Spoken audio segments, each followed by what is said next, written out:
morning po sa inyong lahat. Happy Easter! Samahan niyo kami sa aming brunch. Siyempre, special ang araw na ito, kaya nag-prepare po ako ng special brunch for my family. Unahin po natin ang garlicky fried rice. Favorite po namin yung fried rice basta maraming garlic. At alam naman ninyo siguro ang health benefits ng garlic, ano? Napakaganda po niya sa ating katawan. Hindi syempre mawawala ang ating sunny side up eggs. At nilagyan ko rin po yan ng garlic salt. It has garlic salt and parsley. At ang fried eggplant. At kung nanood po kayo ng aking video a while ago, ito na po yung tapa na niluto ko kanina.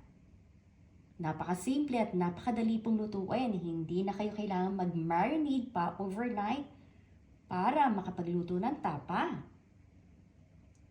At syempre, meron din pong longganisa. Chicken longganisa po yan.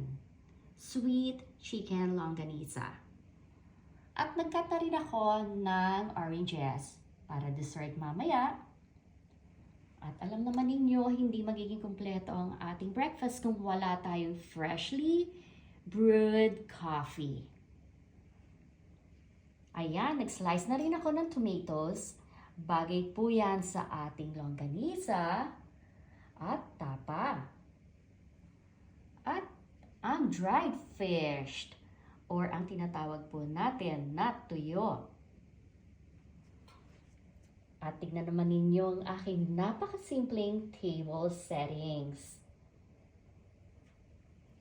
So, ayan po ang aming brunch for our Easter celebration. Marami pong salamat sa inyong panonood. Sana po ay nagustuhan ninyo ang aking napakaikling video na to. At Happy Easter po sa inyong lahat. God bless us all. Thank you guys for watching. See you guys later. Bye!